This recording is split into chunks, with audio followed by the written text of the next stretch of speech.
as 5 people were reportedly killed in Gaza after being hit by humanitarian aid airdropped by the U.S. military and other countries.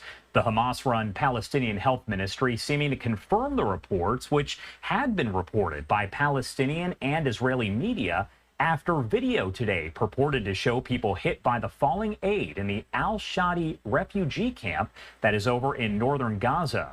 The reports cite Hamas officials and eyewitnesses saying at least one parachute appeared not to properly deploy, causing a parcel to fall on people below. At this point, not a lot of information known, so as we get more details, we will bring those to you here on Live Now from Fox. Now, this comes a day after President Biden announced the U.S. military would build a temporary seaport on the Gaza coast, allowing humanitarian aid to be brought in by sea. I want to talk more about that, so let's bring in Jon Altermann, the director of the Middle East program at the Center for Strategic and International Studies. Thank you so much for taking the time to be here with us today. My pleasure. Good to see you. All right, so first off, I just want to ask your initial thoughts here on the announcement by President Biden that humanitarian aid could be brought in by sea as they do build that port there. It's a cumbersome way to get aid in. You have problems how you go from the landing part of the delivery to actually distributing the aid. And there was initial concern, because people have been talking about this for several months.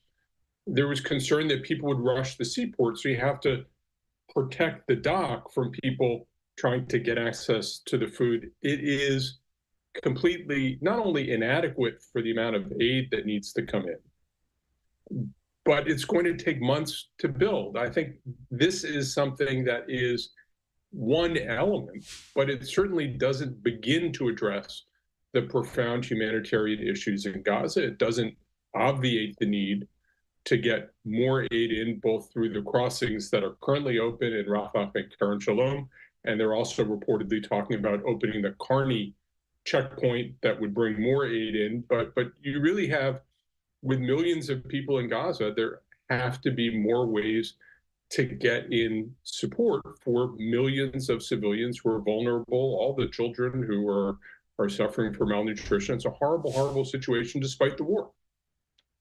How has Israel responded at this point to that announcement by Biden? Have they made a public statement at all? They have said they will be fully cooperative. This was all worked out with the Israelis. The Israelis have a very comfortable relationship with Cyprus, which is where all the material is going to be staged on the ships to bring into Gaza. This isn't being forced on the Israelis, but it certainly, I think, represents the fact that there are real Israeli concerns and legitimate concerns about aid coming in. But the rest of the world also says it's one thing to fight a war. It's another thing to make civilians, including women and children, pay an undue cost for that war.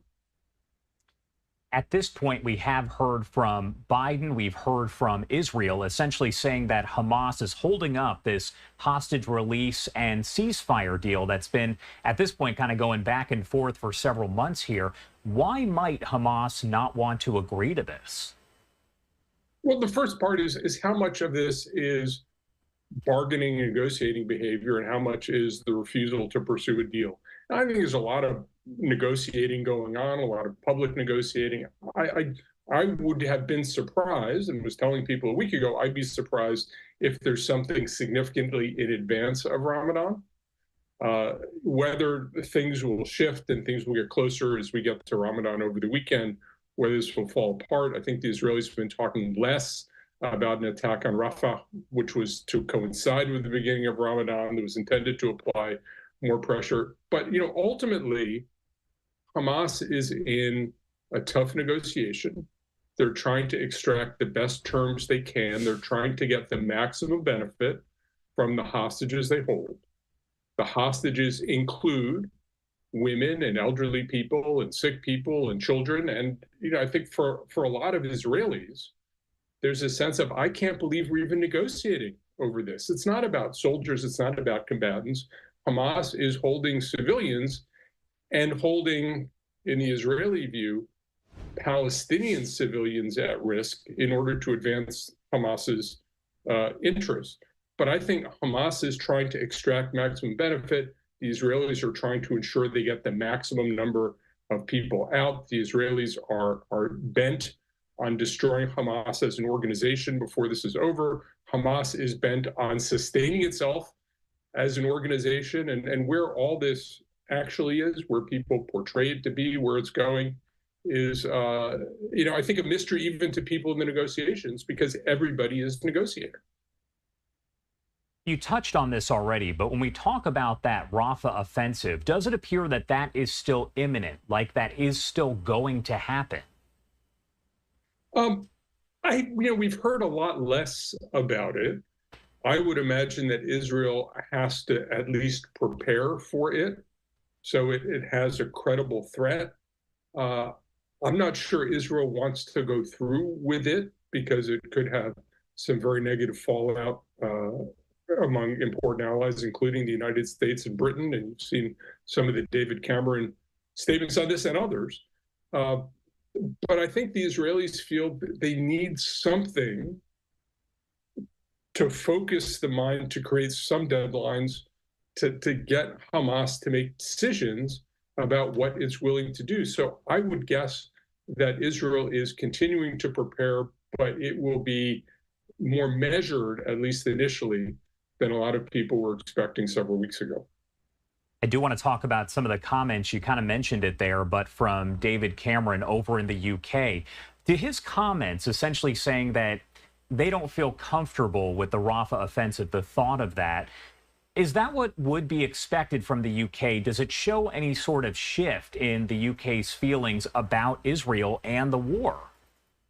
I don't think there's a shift. The war has been a very, very polarizing issue in Britain.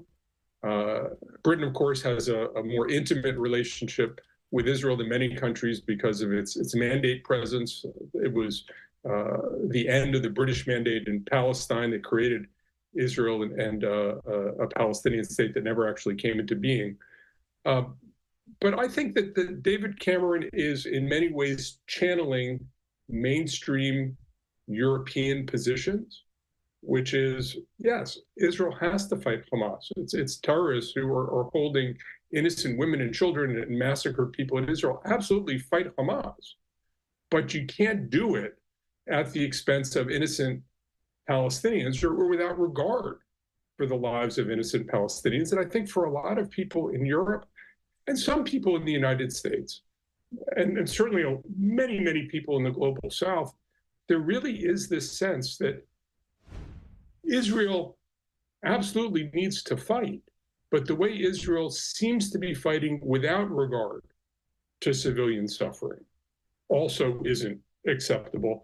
And when I've spoken to Israelis, it comes down to the fact that many Israelis feel that there is such overwhelming support for Hamas in the Palestinian community as they see it, that they really are fighting Palestinians, that there really isn't such thing as innocent Palestinian civilians.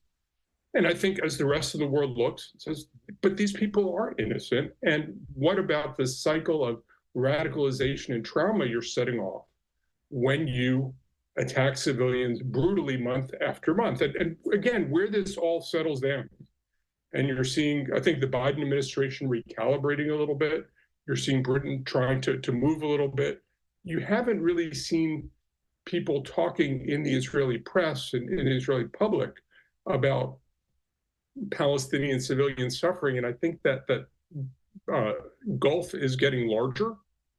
And there's a question as to whether there'll be a break or whether the Israeli public opinion will move. And the Benny Gantz visit to both the U.S. and the UK last week, I think, was intended by people in the U.S. and UK side to begin to share some of the concerns about just how wide the gulf about civilian suffering is getting and what it might mean if it continues to widen. All right, Jon, thank you so much for taking the time to join us and help break down some of the latest headlines here out of the Middle East. Is there anything else you want to add about any of this before I let you go? again, I would keep in mind this is not only a negotiation, so what people say isn't necessarily what they mean, but everybody understands that while we're focused on the day-to-day, both the Israelis and Hamas and the Palestinians more broadly see this as a multi-year conflict, and people are focused on the long term. We're paying attention to the day-to-day, but I think they're negotiating with a much longer eye than a lot of people trying to analyze steps are focusing on. All right, Jon Altermann there. Thank you so much again for taking the time to be here with us today. We appreciate it. Thank you, Josh.